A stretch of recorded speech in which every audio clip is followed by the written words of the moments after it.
In a time long forgotten, when kingdoms clashed and survival demanded sacrifice, one city rose not through wealth, nor through art, but through blood, discipline, and the unyielding grip of law.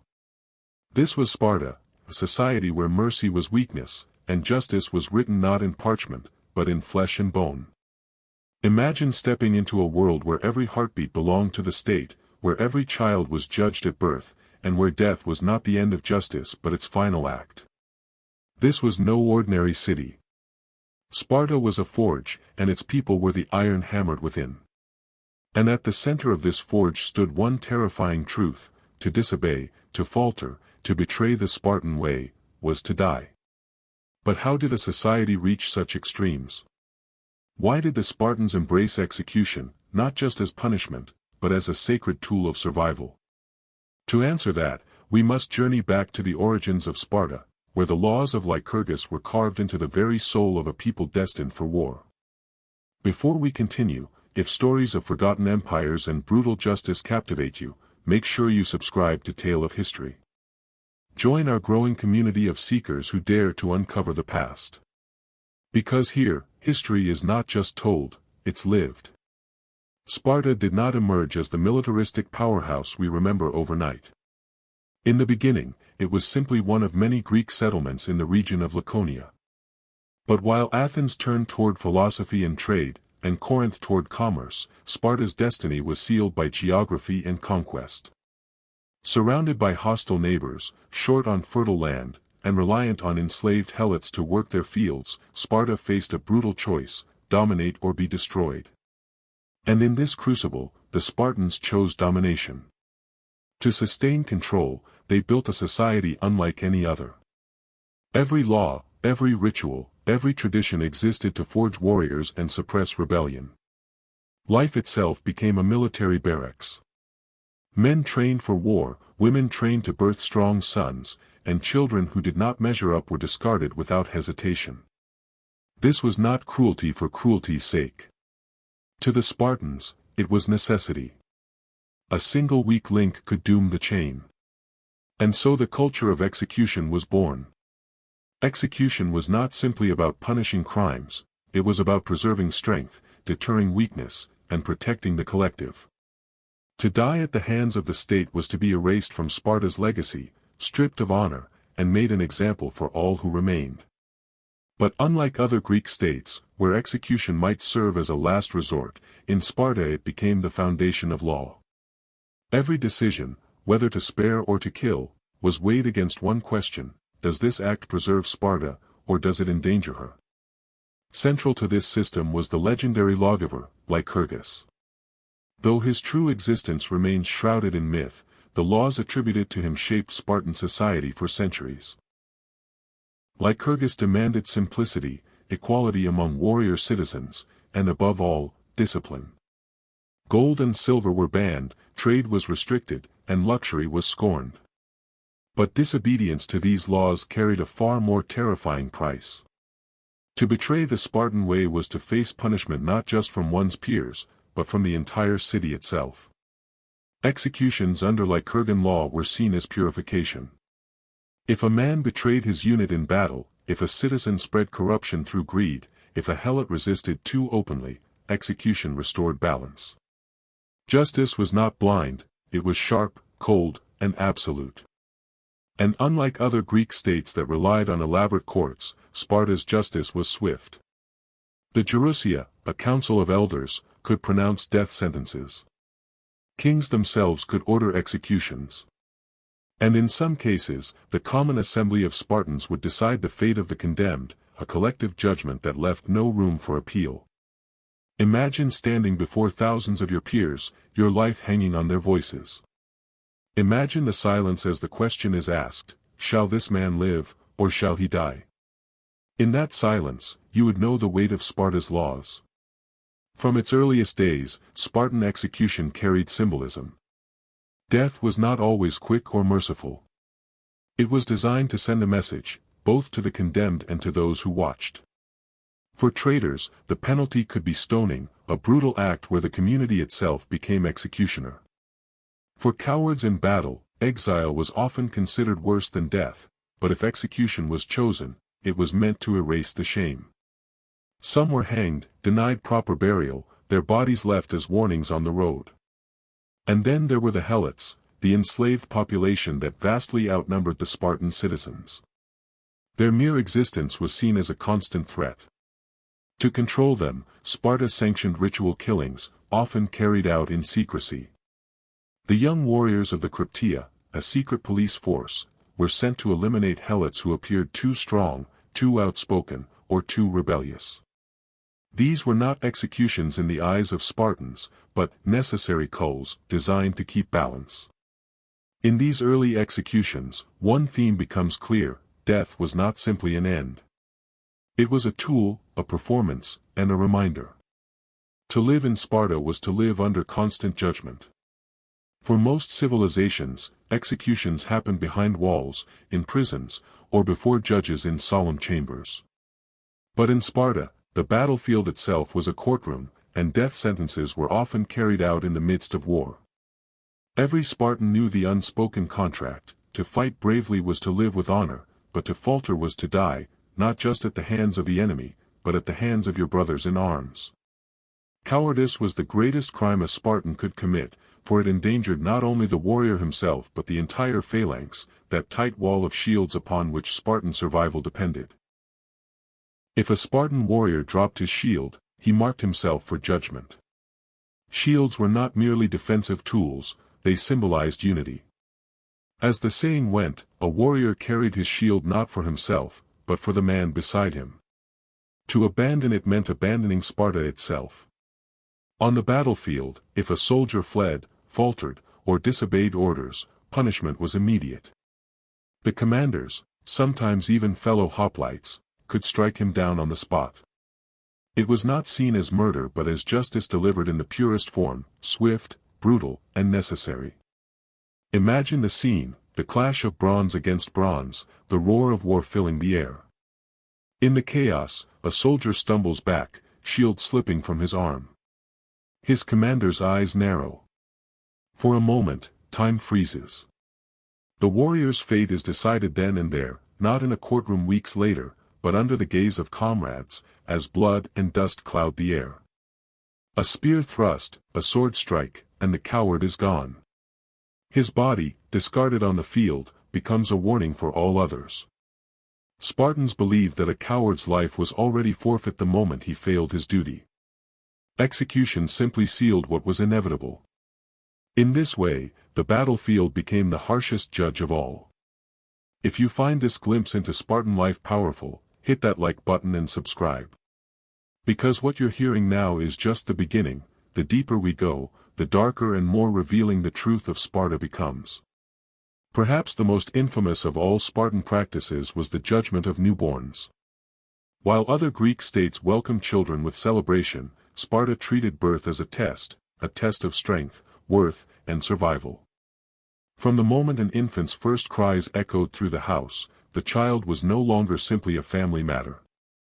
The newborn was considered the property of the state, and its fate rested not in the hands of its parents, but in the decision of the elders.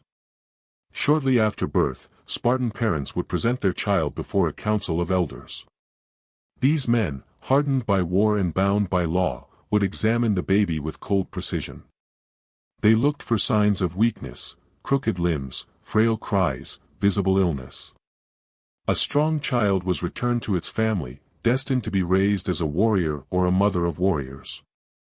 But if the child was deemed unfit, the elders made a different decision. The infant would be taken to Mount Taygetus, the towering peak that loomed over Laconia. At a place known as the Apothetai, the deposits, the weak and deformed were left to die. To outsiders, this practice seemed barbaric, a merciless destruction of innocent life. But to Spartans, it was a grim necessity. Every citizen had to be strong, for weakness endangered the whole community. Raising a sickly child was not seen as compassion but as recklessness, for such a child could never endure the hardships of war. Imagine the silence of Mount Taygetus as a small bundle is placed among the rocks. The cries echo, then fade. For the elders, this was not cruelty, it was purification, a ruthless culling meant to ensure the survival of the strong. It is important to note that historians debate the full extent of this practice. Some argue that not all infants were left to die, and that abandonment may have been symbolic or less frequent than later writers claimed. But whether myth or reality, the story of Taygetus became a defining image of Sparta's philosophy, that life itself was conditional upon strength. This ritual judgment shaped Spartan identity from the very beginning. Every child who survived carried the weight of that choice. They grew up knowing they had been tested at birth and spared. That knowledge forged pride but also relentless pressure, to live up to the sacrifice of those who had not been chosen. What we see in these practices, the battlefield executions, the ritual abandonment of the weak, is not random cruelty, but a consistent philosophy. The Spartans believed the state was greater than the individual. Every law, every punishment, every execution reinforced this idea. Spartan justice was not about fairness in the modern sense. It was about survival. The helots outnumbered citizens many times over. Enemies surrounded them. To remain powerful, Sparta needed unity and strength at all costs. Execution was the blade that cut away weakness, ensuring that the whole did not rot from within. And so, whether it was the elder who condemned an infant, the commander who struck down a faltering soldier, or the council who sentenced a traitor to death, the guiding principle was the same: Sparta must endure, no matter the cost. But as we will see in the chapters to come, this philosophy grew darker and more extreme. What began as survival hardened into ritual, and ritual into terror. From the execution of rebellious helots to the staged killings of the Krypteia, Sparta's justice evolved into something both awe-inspiring and horrifying, a system where death was not merely punishment, but the foundation of order itself. For the Spartans, law and religion were never separate. Their gods were not gentle deities of mercy but figures of strength, order, and war. Zeus, the All-Father, demanded justice; Artemis, the huntress, demanded purity; Ares, the god of battle, demanded blood. To defy Spartan law was to defy the gods themselves. And so, execution often carried a sacred dimension, a grim act of purification. Take, for example, the rituals surrounding sacrilege.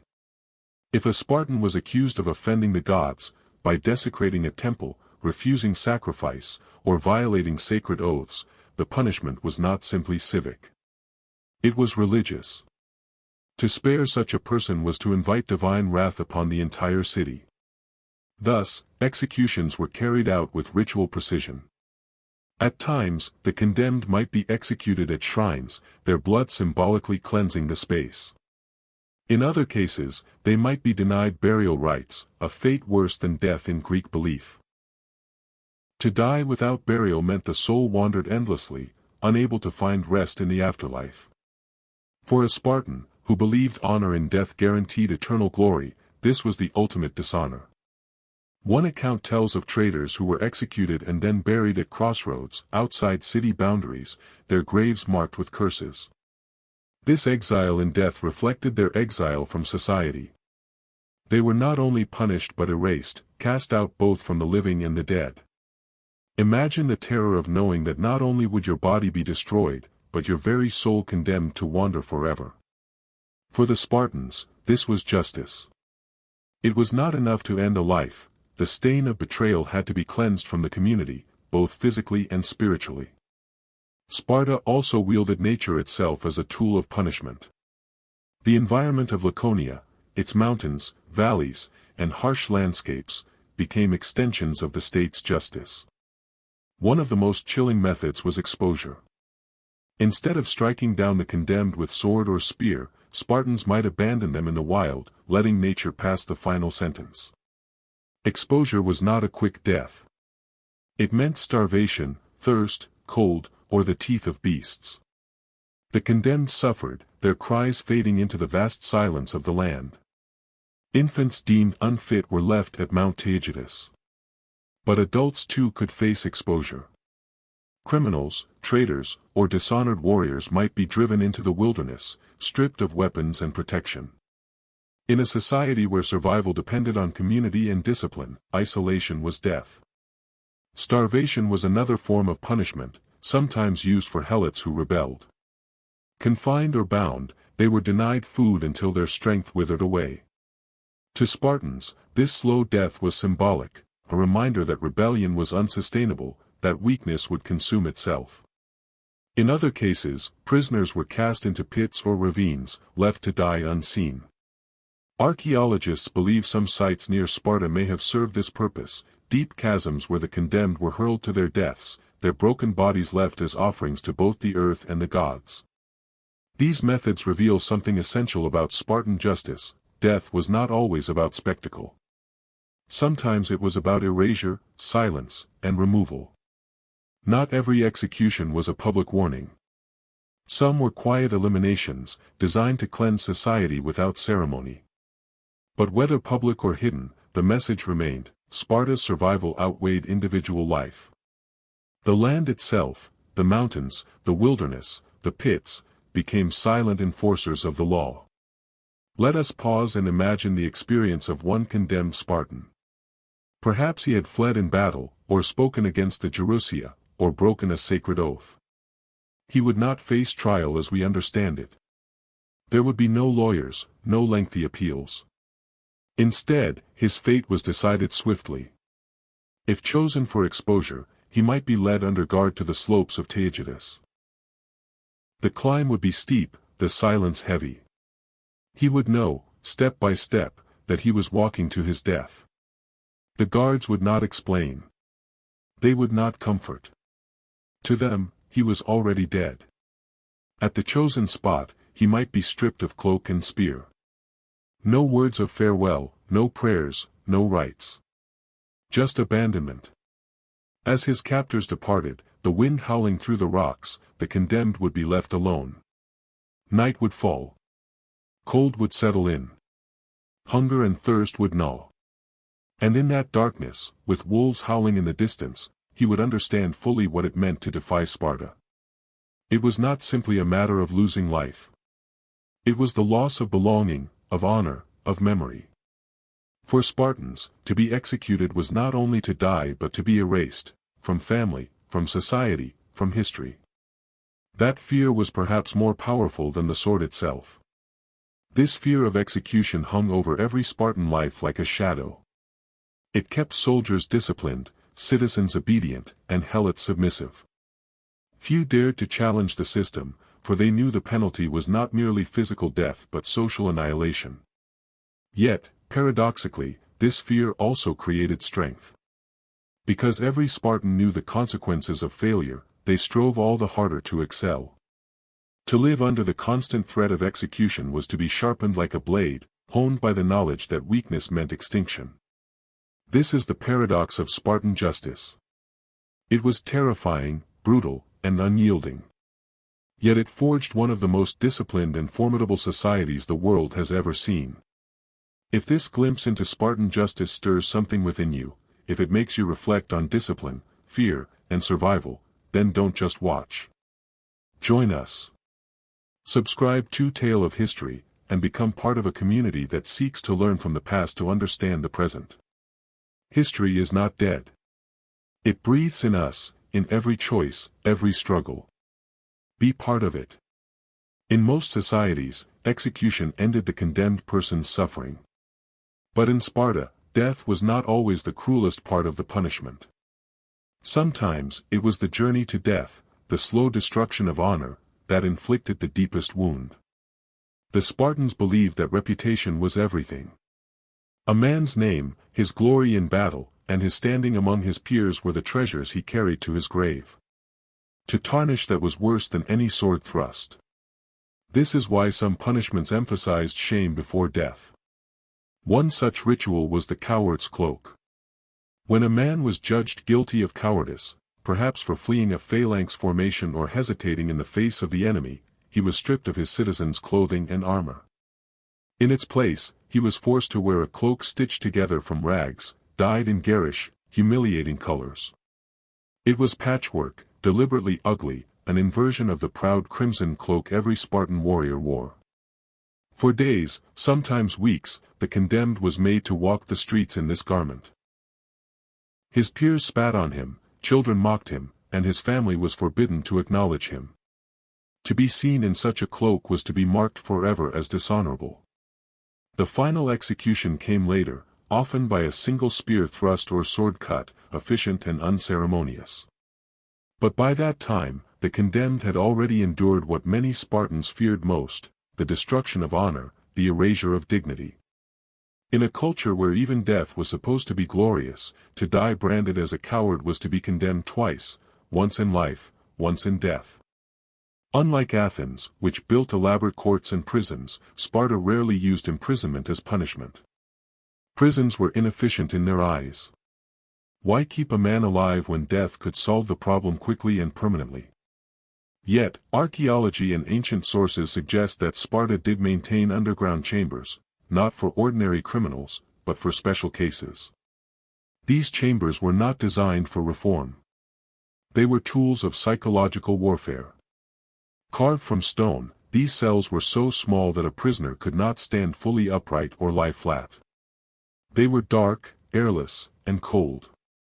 The confined were not allowed to sleep properly, eat enough to regain strength, or speak to anyone. Some were left there for days before execution, others remained for months, broken slowly by deprivation. Helots suspected of organizing rebellions might be confined in such places while their names were checked against lists for mass killings. Foreign spies were often detained here, interrogated under conditions that broke down both body and mind. These spaces were not prisons in the modern sense. They were waiting rooms for death, where men had time to contemplate their fate, to feel their courage crumble, and to realize that Sparta would not only destroy their bodies but strip them of hope long before the final blow. Perhaps the most chilling aspect of Spartan executions was their audience. Unlike in many societies where executions were meant to be hidden or carried out away from children, Sparta demanded witnesses of all ages. Young boys of the agoge were taken to observe punishments. They were told, "This is what happens when you falter." They watched men beaten to death, hurled from cliffs, or mocked in cowards' cloaks. And they were not allowed to look away. In fact, participation was sometimes required. Boys might throw the first stones, spit on the condemned, or even deliver small lashes during ritual punishments. By forcing children to participate, Sparta ensured complicity. From the very beginning, Spartans were conditioned to see cruelty not as tragedy but as justice. This is why Spartan justice was so effective. It was not just an act of the state, it was a culture of collective violence, reinforced at every level of society. By the 5th century BCE, Sparta's reputation as a land of ruthless justice had spread across the Greek world. Athenians mocked them as brutes. Persians, no strangers to harsh punishments themselves, called them excessive. Yet even critics admitted that Spartan methods worked. For centuries, Helots remained under control despite their vast numbers. Armies trembled at the discipline of Spartan warriors. And parents in other city-states warned their children with grim tales of what happened to those who crossed Sparta.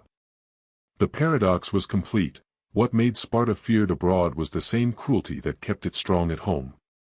But this strength came at a price. A society that kills its own, humiliates the weak, and raises its children in violence cannot escape the long-term consequences. Sparta became powerful, yes, but also brittle. Over time, the very cruelty that sustained it corroded it from within. And when collapse finally came, it was not an enemy that destroyed Sparta, but the weight of its own system. So, as we conclude the origins of Spartan justice, one truth becomes undeniable: execution in Sparta was never just about death. It was about control. It was about fear. It was about shaping a society where obedience was absolute and individuality erased. From ritual shaming to brutal exposure, from sacred sacrifice to psychological torment, every punishment carried a message: Sparta survives because you do not. In Sparta, the battlefield was not merely a clash of spears and shields, it was a living courtroom, a stage upon which one's loyalty, courage, and discipline were judged with lethal precision. For the Spartans, bravery was not a virtue to be admired, it was a requirement, as essential as breathing. Cowardice, hesitation, or disobedience could not simply be forgiven, they threatened the very survival of the city-state. To understand why the Spartans executed their own soldiers on the battlefield, we must first grasp the weight of their military system. Unlike other Greek, the shield wall of comrades, where discipline held more value than life. Now imagine this: the phalanx advances, a wall of bronze shields pressing forward, each man's life depending on the one beside him. If a single soldier falters, steps back, or breaks rank, the entire formation can crumble. The enemy surges through the gap, and the line disintegrates into slaughter. In such a system, one man's hesitation was not a private mistake, it was treason against every brother standing in the line. Thus, the battlefield became the harshest courtroom, and justice was delivered instantly. Accounts from ancient sources suggest that when a Spartan soldier displayed cowardice or disobedience during combat, the punishment was swift and merciless. Officers or even fellow soldiers were empowered to deliver justice immediately. Sometimes this meant a quick thrust of the spear into the offender's back, a message as clear as it was brutal: better to die by your brothers than live in disgrace. Other times, executions took the form of abandonment. If a Spartan faltered, his comrades might close ranks and leave him exposed. Alone, without the protection of the shield wall, he was swiftly overwhelmed by the enemy. Death came not from the Spartan's own hands, but from the very chaos his failure had unleashed. This was poetic justice in the Spartan mind, death by the consequences of cowardice. And yet, in rare cases, captured soldiers who survived a disgraceful retreat were dragged back to Sparta in chains. There, their execution would serve as a public spectacle, a warning to all: cowardice was a disease, and its cure was death. You might ask, could the Spartans not simply punish through exile, fines, or shaming rituals? After all, other Greek city-states employed such measures. But for Sparta, half measures were not enough. Exile meant sending a failed warrior out into the world, free to spread his shame and possibly betray Spartan secrets to enemies. Fines meant nothing in a society where wealth was outlawed, where citizens lived on equal rations, stripped of personal luxury. Shaming rituals did exist, but these were often preludes to death rather than substitutes for it. Execution was final. It preserved the integrity of the army, protected the morale of those who fought with unshakable loyalty, and reinforced the message that Sparta had no room for weakness. Consider the famous Battle of Thermopylae in 480 BCE. While King Leonidas and his 300 Spartans fought to the death against Xerxes' massive Persian army, 2 Spartan soldiers, Aristodemus and Pantites, did not die on the field. Aristodemus was absent due to illness, while Pantites was sent on an embassy mission. Both survived the legendary last stand, and when they returned to Sparta, they were branded as cowards. Aristodemus endured endless humiliation, shunned at meals, spat upon in public. Yet he later redeemed himself by dying heroically at the Battle of Plataea. Pantites, however, could not endure the dishonor. He hanged himself, unable to live with the weight of Spartan shame. Though not executed directly, their fates show how Spartan justice extended beyond the battlefield.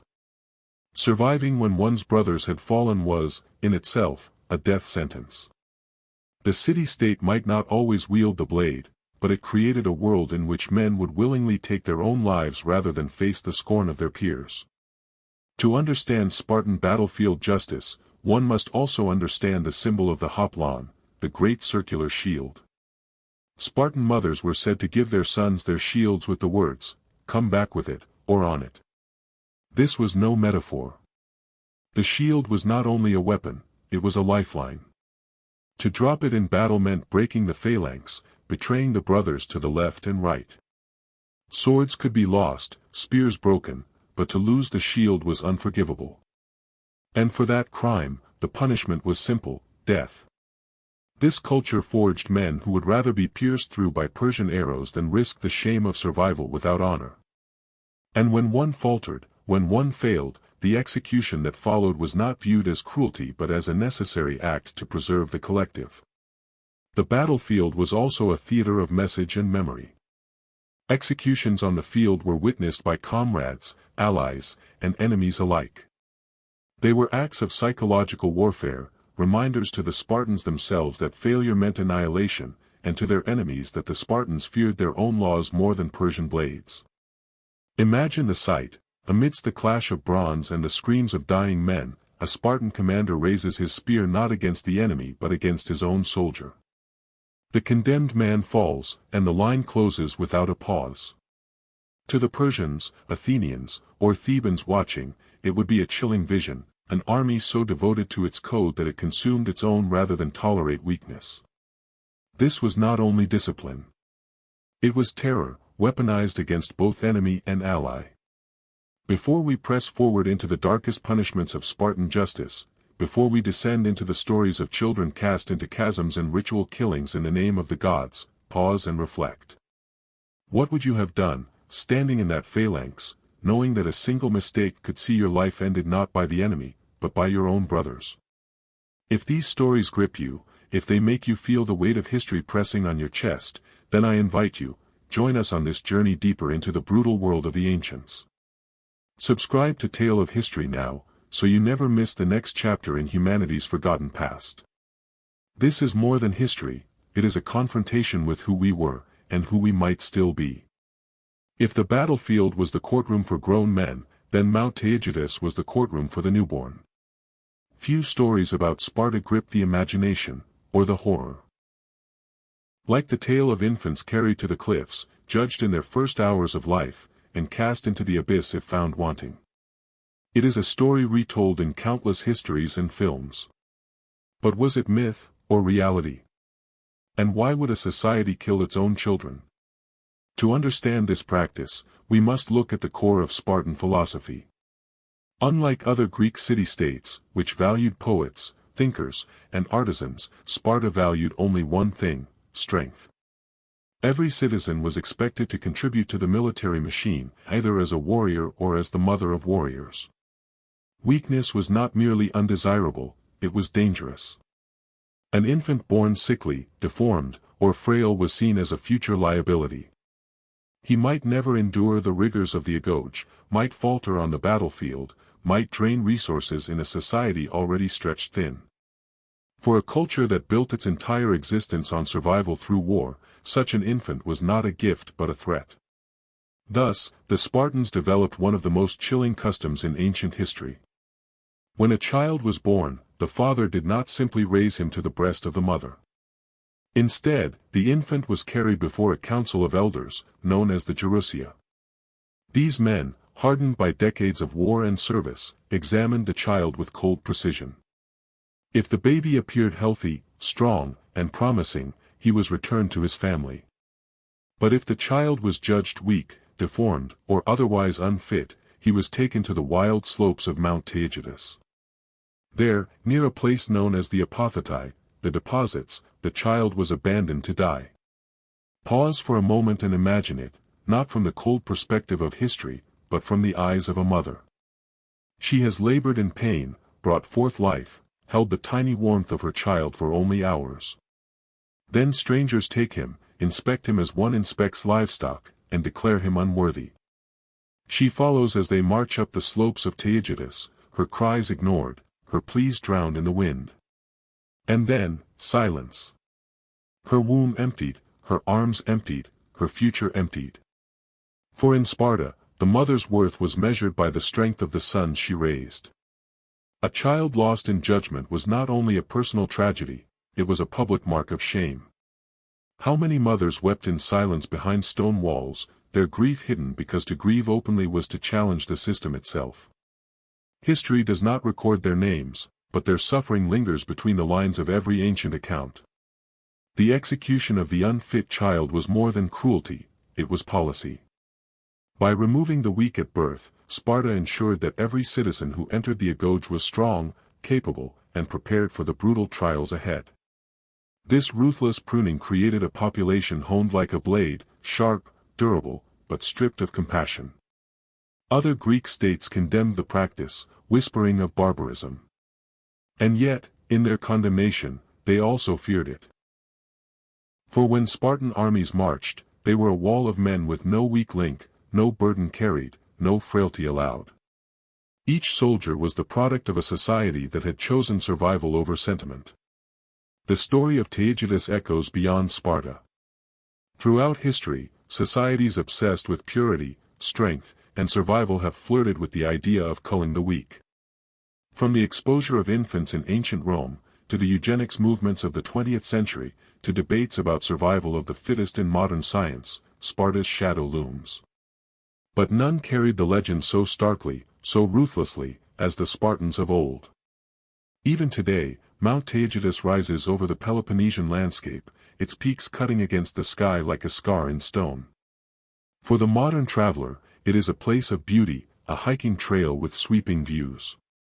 But for those who know its history, it is also a tomb, a silent witness to the cries of children who never grew to fight, who never returned, with their shield, or on it.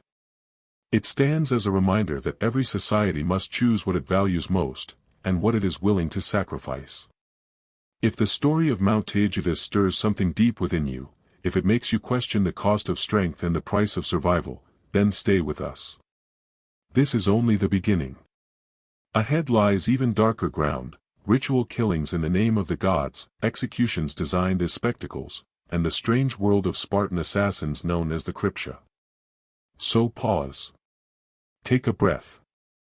And if you want to keep walking these shadowed paths of history, subscribe to Tale of History now.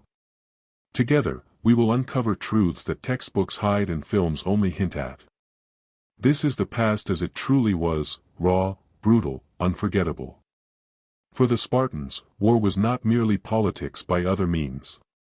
It was sacred. Every campaign, every battle, every march began with ritual sacrifice. The gods of Olympus were not distant to them, they were present, watching, judging, demanding tribute in blood. And sometimes, that tribute was not animal flesh or wine poured upon the earth, but the life of a man. Greek religion was not one of forgiveness. There was no concept of eternal salvation, no single God of mercy. Instead, there was balance, debt, and appeasement. If a city wronged the gods, blood must be spilled to cleanse it. If an omen was ignored, the price was death. Sparta, more than any other city, lived by this principle. Their devotion to Apollo at Delphi and to Artemis Orthia was absolute. To them, disobedience to divine will was worse than treason, it invited disaster upon the entire state. Thus, executions sometimes served not human justice, but divine appeasement. Before great wars, the Spartans often consulted the oracle at Delphi. The Pythia, in her trance, would speak cryptic words, demanding sacrifice. At times, this meant slaughtering animals, but in the gravest of omens, it meant killing one of their own. Take the Persian Wars as an example. Ancient sources tell us that before the Battle of Thermopylae, the oracle warned Sparta that either their city would fall, or a Spartan king must die. Leonidas embraced this prophecy. His death was not merely heroic, it was sacrificial. He became an offering, his blood sealing Sparta's survival. Though Leonidas chose his fate on the battlefield, other sacrifices were not so voluntary. The gods, it was believed, sometimes demanded unwilling victims. In such cases, the condemned were executed as scapegoats, their lives traded for the safety of the whole. One of the most infamous Spartan rituals took place at the sanctuary of Artemis Orthia. This goddess demanded blood as proof of devotion. Young Spartan boys, undergoing the brutal rites of passage, were whipped mercilessly at her altar. The ritual was not symbolic, the whips cut deep, and death was not uncommon. When a boy collapsed, his body broken by the lashes, the crowd did not mourn. Instead, they celebrated. To die at Artemis's altar was an honor, a sign that the boy had given his life in service to the gods and to Sparta. This ritual blurred the line between execution and sacrifice. Though framed as initiation, it carried the same logic: weakness was purged through blood, and the gods were pleased only when mortals paid the ultimate price. But religious executions were not limited to sacrifices. Impiety, disrespect toward the gods, was itself a capital crime. To mock rituals, to defile temples, to ignore omens could bring death. Imagine a soldier refusing to wait for favorable signs before battle, or a citizen speaking carelessly against a festival. In Athens, such crimes might earn exile. In Sparta, they could earn execution. For the Spartans, impiety was rebellion not against men, but against the divine order that held their society together. These religious executions had a purpose beyond appeasing gods. They instilled terror. To watch a boy die beneath the lash, to see a man slain for ignoring an omen, was to witness the weight of divine law. It reminded every Spartan that their lives were not their own. They belonged to the city, to the phalanx, and above all, to the gods. Fear was not a byproduct, it was the foundation. The Spartans believed that through fear of the gods, men would fight harder, endure longer, and obey without question.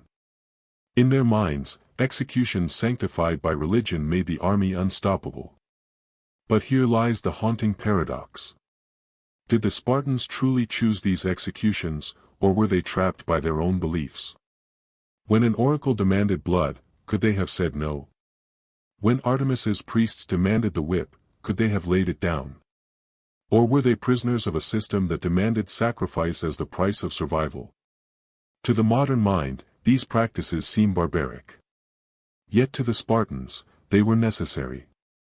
Without them, the gods might abandon the city. And without the gods, Sparta was nothing. Religious executions left scars that echo across history. Later societies, too, would kill in the name of heaven. From Roman persecutions to medieval inquisitions, from witch trials to holy wars, the logic remained the same: spill blood to cleanse sin, kill the few to save the many. Sparta may not have invented this logic, but it carried it with ruthless purity. If this chapter unsettles you, if it makes you feel the tension between faith and fear, between sacrifice and survival, then remember, this is not just history. This is a mirror. Humanity has walked this path again and again, and even now, echoes of it remain. So if you are compelled to uncover these echoes, to see where they lead us next, subscribe to Tale of History now. We are about to plunge into the most chilling of all Spartan executions, when nature itself became the executioner, and death was carried not by blade, but by silence, cold, and hunger. In a society that believed every element of life should serve the state, even nature itself was weaponized. The Spartans were not satisfied with swords, spears, or ritual beatings. They looked to the environment, the blazing sun, the bitter winter winds, the hunger of wild beasts, and turned the natural world into their accomplice in death. The reasoning behind this was simple but chilling. By using nature, the Spartans could frame executions not as human cruelty, but as the judgment of the gods. If a man froze to death in a storm, it could be said that Artemis or Apollo had turned their faces against him. If wolves devoured a bound criminal, it could be explained as divine will, not state decree. In this way, executions became less about punishment from men and more about a cosmic justice that no Spartan could question. The most common natural execution was exposure. Prisoners were stripped naked, chained to posts, and abandoned outside the city walls. In summer, the Mediterranean sun became their executioner. Bound in place, the condemned would endure hour after hour as the heat leached moisture from their bodies. Lips cracked, tongue swelled, and eventually hallucinations came as dehydration took hold. Some shouted prayers to the gods, others cursed their captors until their voices failed. Death was slow, not from a single blow, but from the body's steady collapse under relentless heat. In winter, the punishment took a different form. Storms rolling down from Mount Taygetus carried icy winds that could cut through bone. The condemned were again tied to stakes, this time shivering, skin turning blue as hypothermia set in. Unlike the heat, which tortured with pain and thirst, the cold dulled the senses. Victims grew sluggish, then confused, before drifting into unconsciousness. It was a quieter death, but no less deliberate.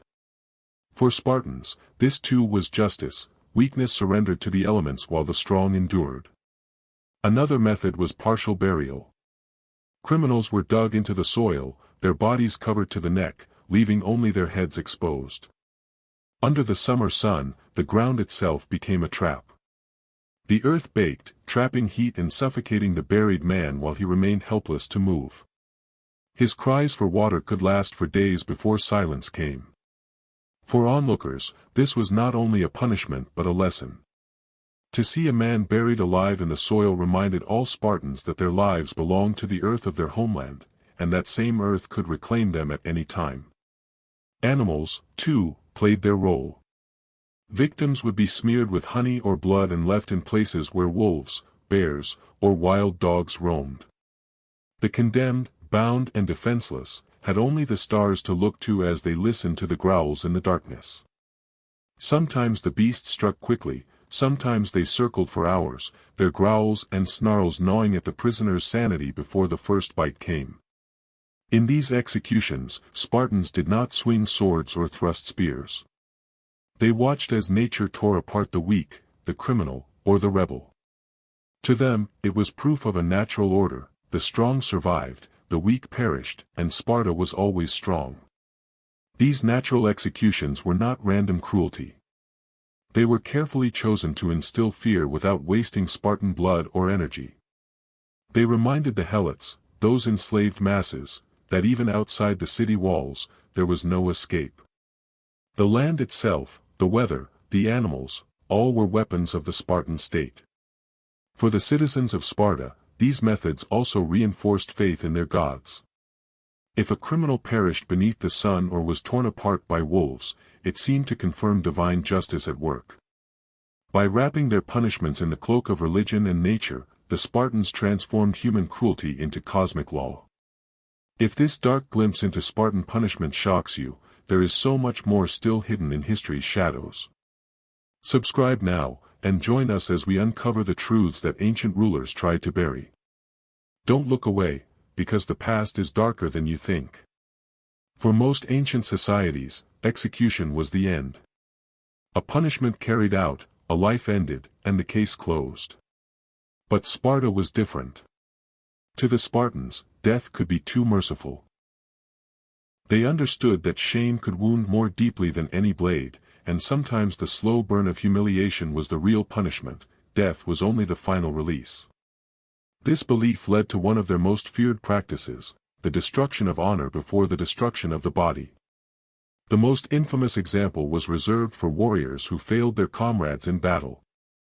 For a Spartan, courage was everything. To fight bravely was to live with dignity, even if death came. But to falter, to turn away, or to show fear, that was unforgivable. Such men were not executed immediately. Instead, they were marked. The state stripped them of their armor, their weapons, even their citizens' garments.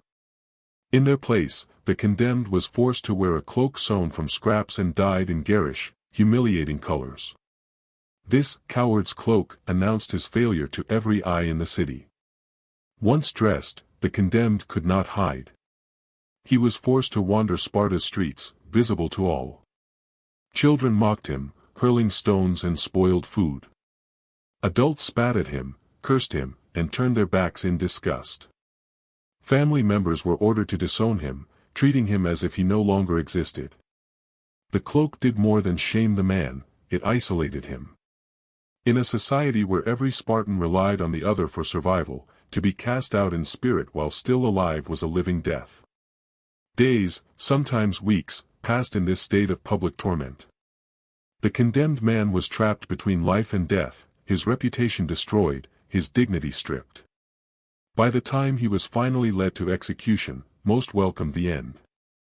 The act itself was simple, often just a single thrust of a sword to the heart in a public square. But that was never the true punishment.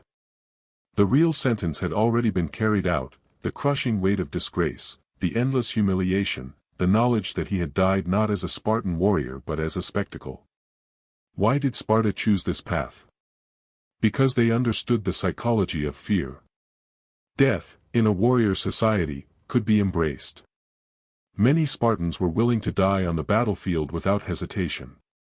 But humiliation, living without honor, carrying the cloak of shame, was unbearable.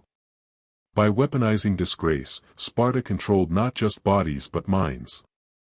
Every soldier understood that cowardice would not only bring death but eternal dishonor, and that thought kept the phalanx unbroken in the heat of battle.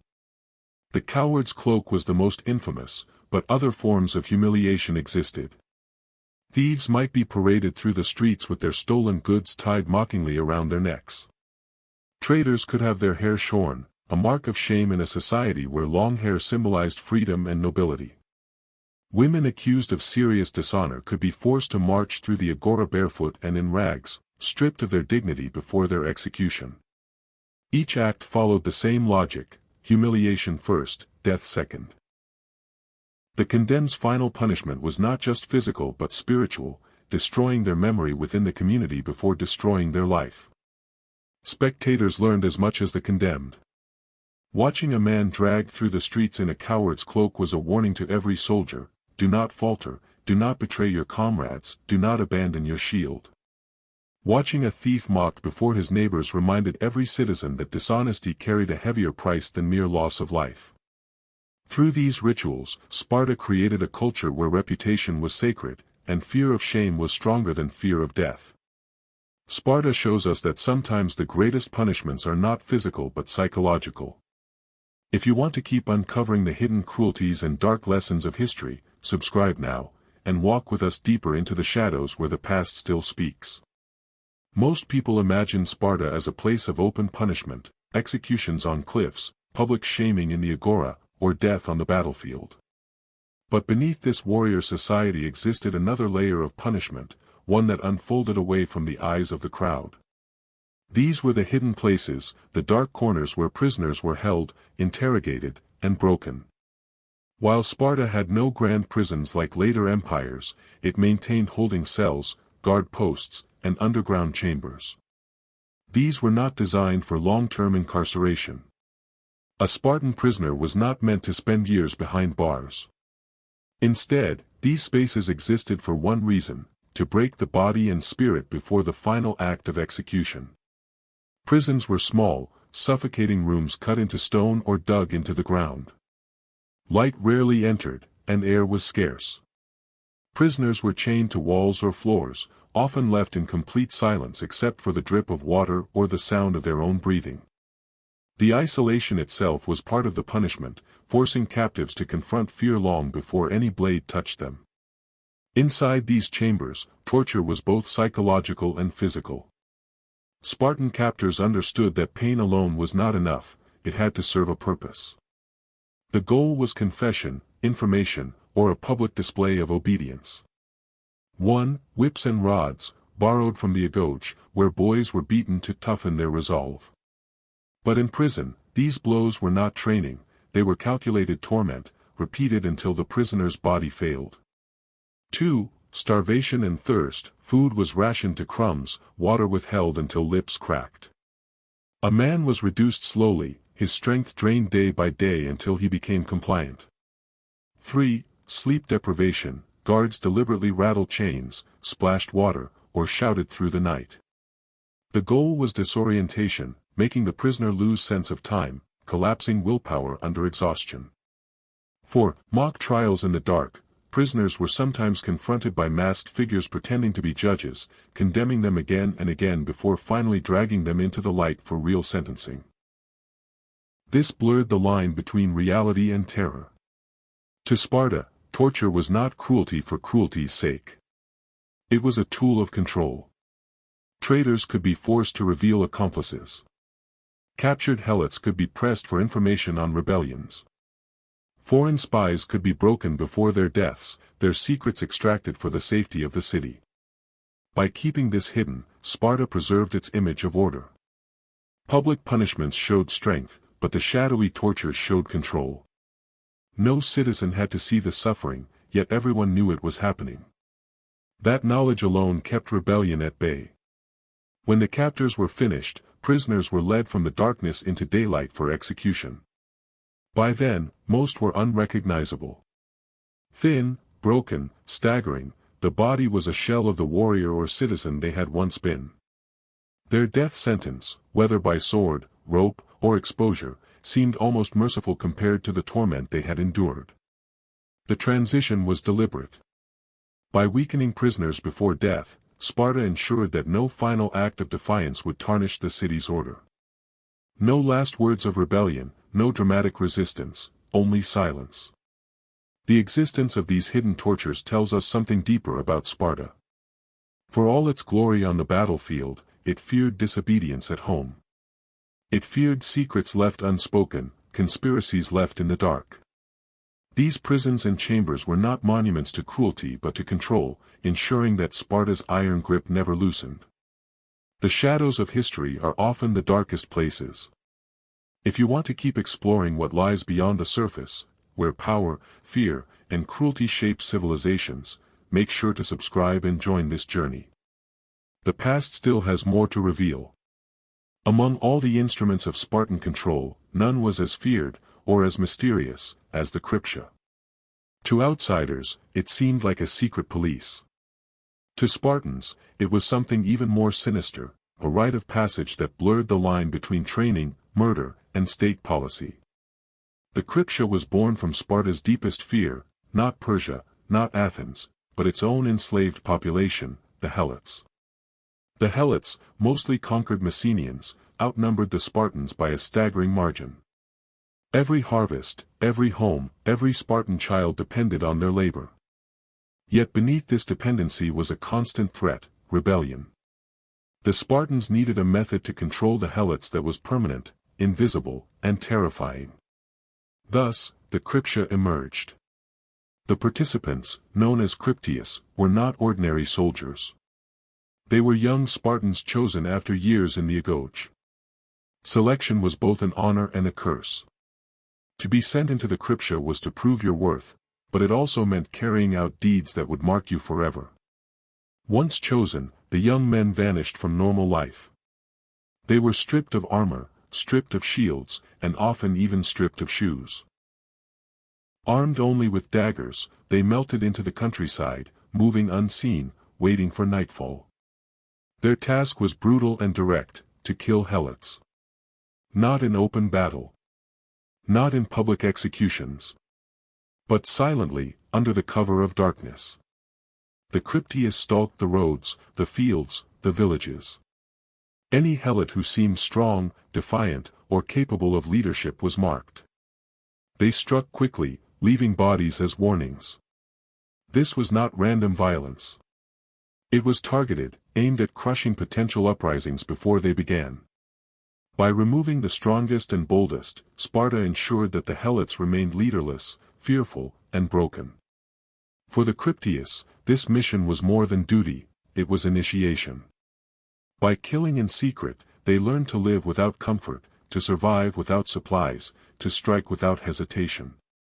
It was the ultimate test of discipline and ruthlessness. Some accounts suggest the Ephors, Sparta's magistrates, declared ritual war on the Helots each year. This legal fiction allowed Spartans to kill Helots without committing religious pollution, since killing outside of war was normally forbidden. The Krypteia turned murder into policy, and policy into ritual. The effect was devastating. To the Helots, no place felt safe. A man working in his field could be cut down.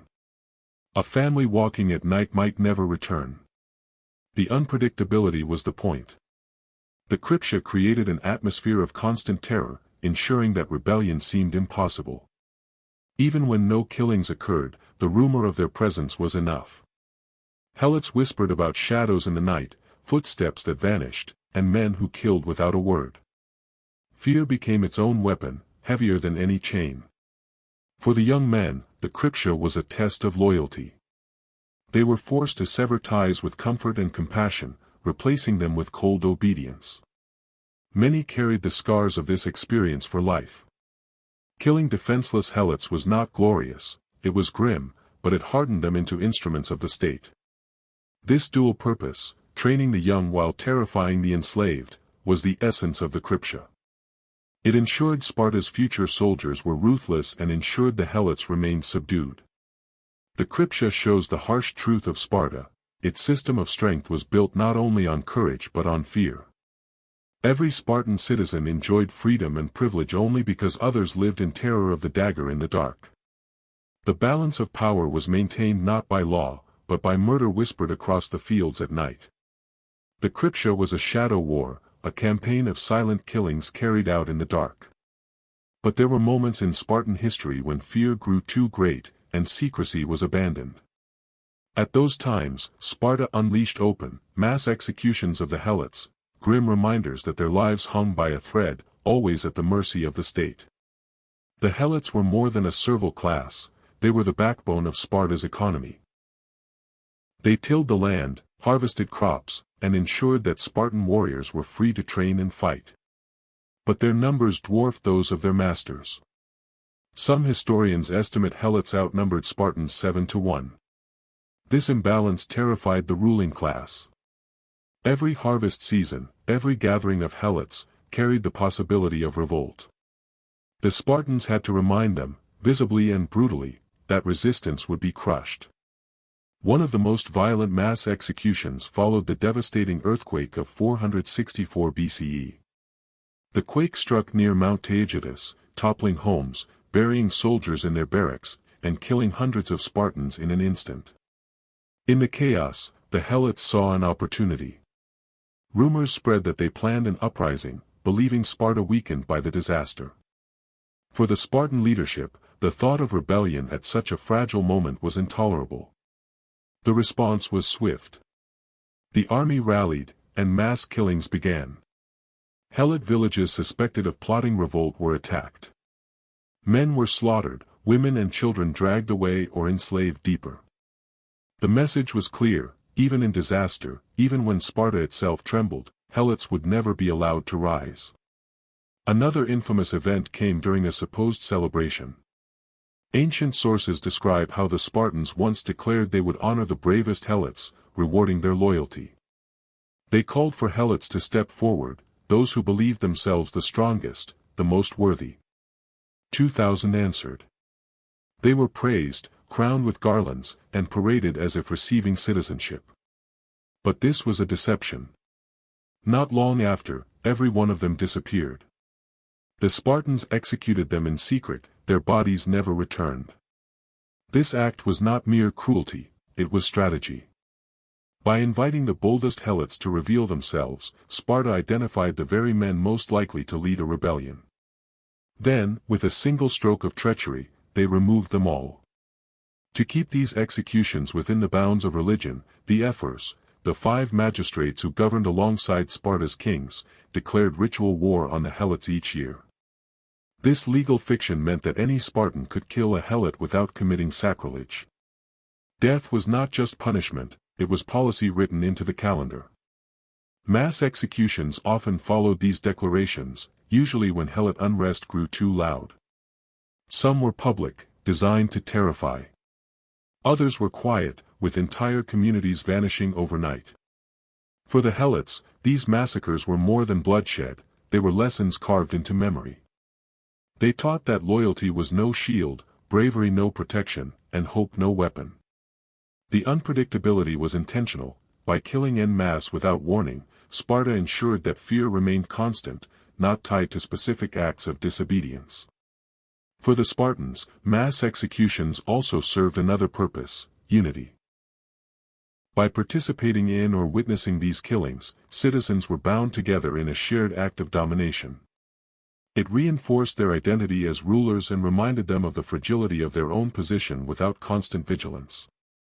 These massacres became part of the cycle of Spartan life. Training in the agoge, service in the army, and the constant awareness that beneath their feet lay a restless population that had to be crushed again and again. Sparta's military reputation rested not only on victories against foreign enemies but on its relentless campaign against its own enslaved majority. Mass executions were not an exception, they were the foundation of the Spartan system, ensuring survival at the cost of humanity. Sparta's cruelty did not begin with adulthood. From the moment a Spartan boy entered the agoge, the state's brutal training system, he was immersed in rituals that prepared him for a life where blood, pain, and death were ordinary. These were not hidden punishments or rare exceptions. They were the very foundation of Spartan identity. At the age of 7, boys were taken from their families and placed into communal barracks. The first lessons were not about weapons or tactics but about enduring suffering without complaint. Beatings were frequent and deliberate. A child who cried out in pain was mocked, while one who endured silently was praised. This was not random cruelty, it was the state's way of teaching that pain was meaningless compared to duty. By normalizing suffering in childhood, Sparta ensured that its future soldiers would not hesitate when faced with the far greater agonies of war. The most infamous of these blood initiations took place at the sanctuary of Artemis Orthia. During religious festivals, Spartan boys were brought before the altar to be whipped in front of cheering crowds. The goal was endurance, to stand firm, to accept the lash without flinching, even as blood poured down their backs. This was more than training, it was spectacle. Parents, elders, and peers watched.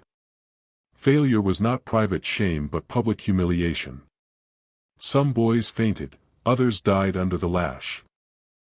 Those who survived with pride were celebrated as future warriors. The ritual reinforced two truths, that Spartan children belonged to the state before their families, and that survival required embracing suffering as honor. Another initiation required boys to steal food to survive. If successful, they grew stronger.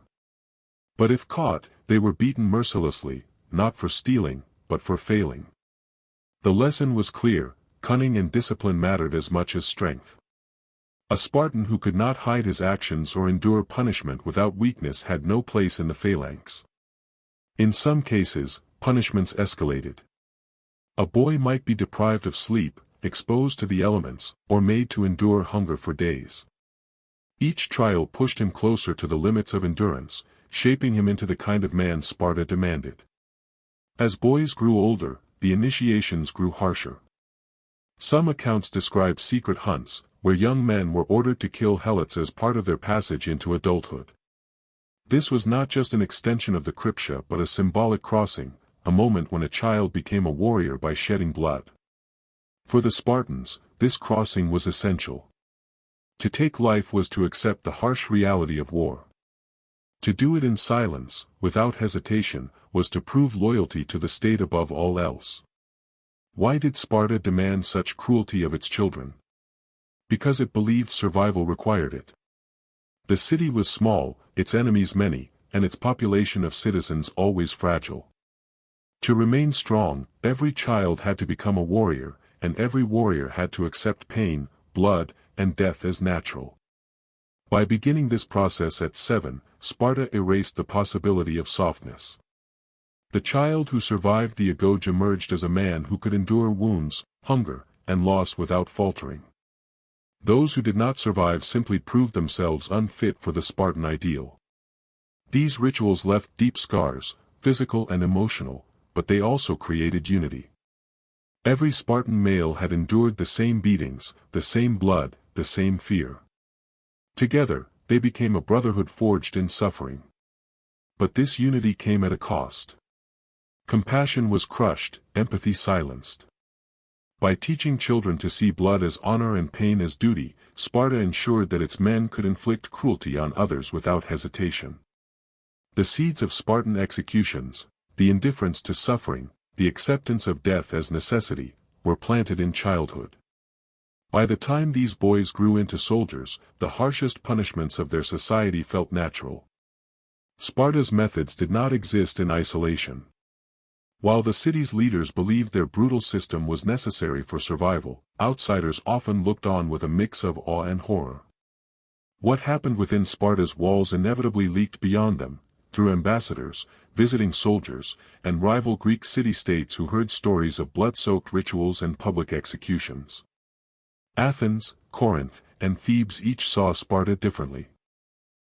For some, Sparta's iron discipline was impressive, proof of a city that valued unity above selfishness. For others, it was a warning, a glimpse of what a society could become when individuality was crushed. Athenian writers, especially, seized on Spartan brutality as a political weapon. Philosophers and historians portrayed Sparta as strong in body but poor in spirit, a society that had sacrificed culture and compassion for the sake of control. In plays and debates, Athenians mocked Sparta's obsession with discipline, comparing it to slavery. Yet even critics admitted something uncomfortable: Sparta's system worked. Their soldiers rarely broke ranks, their citizens rarely rebelled, and their enemies often thought twice before testing them. Fear and respect became inseparable when outsiders spoke of Sparta. News of Spartan practices even reached Persia, the empire that had fought them at Thermopylae and Plataea. Persians were no strangers to harsh punishments. They practiced crucifixion and flame, but they were shocked by the scale and ritualistic nature of Spartan executions. Persian envoys described Spartan justice as excessive even for barbarians. The remark carried weight because it came from a culture already accustomed to cruelty. To them, Sparta's executions were not mere punishments but performances designed to strip humanity away. Yet Persia also understood the effectiveness of fear. While they condemned Spartan methods, they recognized how those methods forged soldiers who could endure against overwhelming odds. To the Persian mind, Sparta was a paradox, repulsive in practice, but dangerous in outcome. Trade with Sparta was never easy. Unlike Athens, Sparta discouraged luxury goods, foreign ideas, and cosmopolitan exchange. Still, some merchants entered the city. What they saw left lasting impressions. A trader who witnessed a ritual flogging at Artemis Orthia might return home with tales of boys bleeding before the gods while crowds cheered.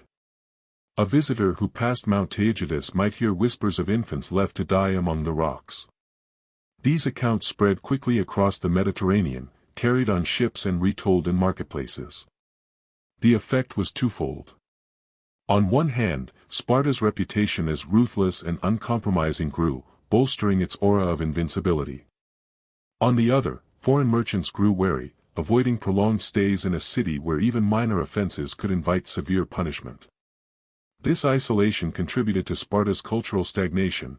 While Athens absorbed new ideas, Sparta remained sealed within its own rigid system. The impact of Sparta's reputation was most visible in war. Some enemies surrendered early, unwilling to risk falling into Spartan hands. They believed death in battle was preferable to capture and execution. Others, however, fought harder. Knowing that defeat could mean torture or humiliation, they chose to resist to the last man. Thus, Sparta's brutality created both an advantage and a liability. It terrified some foes into submission but drove others into desperate resistance. By the 5th century BCE, Sparta's name alone carried weight across Greece and beyond. Ambassadors invoked it in negotiations, rivals cited it as an example of discipline, and poets used it as a metaphor for endurance. But the darker side of this reputation was equally strong. Stories of mass killings, secret assassins, and child whippings cast Sparta as both powerful and morally bankrupt. In a world where honor and reputation mattered deeply, this image shaped how other states dealt with Sparta. Allies tolerated them out of necessity, enemies despised them with passion, and neutrals feared them from afar. At its core, the world's reaction stemmed from a simple truth: Sparta had weaponized cruelty. What other societies saw as punishment, Sparta turned into policy. What others viewed as rare, Sparta made routine. That choice created a society that was both respected and hated, admired for its strength, condemned for its brutality. For centuries, much of what we knew about Spartan cruelty came from ancient writers: Herodotus, Plutarch, Xenophon. Some dismissed their accounts as exaggerations, accusing them of vilifying Sparta for political reasons. But archaeology has changed the debate. Unearthed sites, skeletal remains, and forensic studies now provide hard evidence that confirms the darkest parts of Spartan life. The most chilling discovery lies near Mount Taygetus, in a deep natural chasm called the Kaidas. Ancient texts claimed this pit was where criminals, traitors, and even unwanted infants were thrown to their deaths. For centuries, some believed it was myth. Excavations in the late 20th and early 21st centuries proved otherwise. Archaeologists recovered human bones from the pit: men, women, and children. Forensic testing showed violent injuries, fractured skulls, broken limbs, bones consistent with falls from great heights. Some skeletons even bore signs of previous torture before being discarded. The findings confirmed that Kaidas was no legend. It was a killing ground, a place where Sparta disposed of those it deemed unworthy. Archaeologists have also uncovered disturbing evidence tied to Spartan child-rearing practices. At sites near ancient Sparta, remains of infants with congenital deformities have been found, buried apart from normal graves. While not every case proves deliberate killing, the pattern suggests systematic separation between fit and unfit newborns. These findings align with ancient accounts describing the council of elders inspecting newborns. If a child was judged weak or deformed, it was abandoned. The graves reinforce the idea that Sparta enforced physical perfection from birth, backed by death as punishment for weakness. Another key site is the sanctuary of Artemis Orthia, where young boys underwent ritual flogging. Archaeologists discovered whips, blood-stained altars, and inscriptions confirming these public ordeals. Some altars bear grooves designed to let blood drain off easily, a grim testament to how normalized suffering was in Spartan society. Human remains from the area reveal scars and bone fractures consistent with repeated beatings. These were not isolated incidents, they were systematic rites of passage. Every Spartan boy was expected to endure them, with death as an accepted risk. Beyond the rituals and child selection, excavations have revealed mass graves believed to belong to helots, Sparta's enslaved population. Some graves show dozens of bodies piled together, often with signs of execution-style deaths. Skulls with blunt force trauma, cut marks on ribs, and clustered deposition suggest organized killings rather than random violence. These findings line up with accounts of the Krypteia, the secret police who killed helots to maintain fear and control. The graves show that these killings weren't symbolic tales, they were regular, large-scale acts of terror. Excavations in and around Sparta have also uncovered iron shackles, restraints, and weapons not designed for battlefield use but for containment and punishment. These artifacts point toward a society where violence extended beyond war into everyday governance. Punishment was not only physical but embedded in the very tools Spartans crafted. These discoveries strip away any doubts about whether ancient authors exaggerated. The skeletal remains, the blood-stained altars, the shackles, they all show a society that institutionalized violence. What was once hearsay now has physical confirmation. The archaeological record makes one truth undeniable: Sparta was not just a military state, it was a society built on systemic cruelty, enforced by ritual, justified by ideology, and carried out with precision. In a time long forgotten, Sparta rose as the most feared state in the Greek world. Its warriors stood unmatched, its discipline legendary, its system of training admired and dreaded alike. Yet beneath the armor and the battle cries lay something darker, an empire built on sacrifice, silence, and cruelty. Every ounce of Spartan power came at a cost. The strong existed because the weak were erased. Infants who could not meet the standard were left to die. Boys who survived the brutal agouge carried scars that never healed. The enslaved helots lived with the daily terror of extermination, knowing that even in peace, death could come at night. Sparta's strength was not born of harmony, but of fear. And while fear can forge warriors, it cannot sustain societies forever. As centuries passed, the very system that had made Sparta feared began to corrode its core. Continuous war drained its numbers. The strict breeding and selection rules, once designed to keep Sparta strong, left it with too few citizens to replenish its armies. Helot uprisings, once crushed with ease, became harder to contain.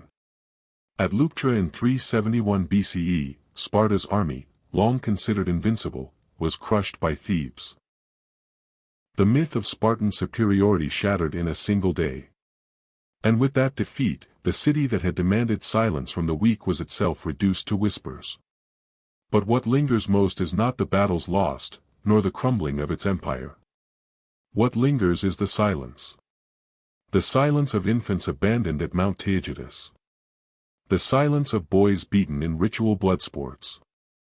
The silence of helots executed in the night, their bodies buried in mass graves. These silences echo louder than Spartan victories. They remind us that behind every tale of strength lies the question, strength at what cost?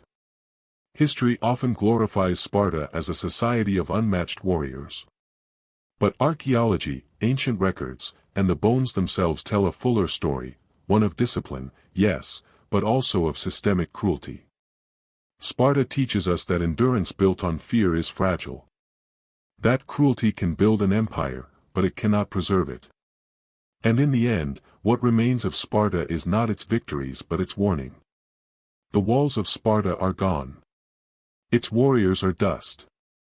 Its enemies, once humbled, have long since vanished.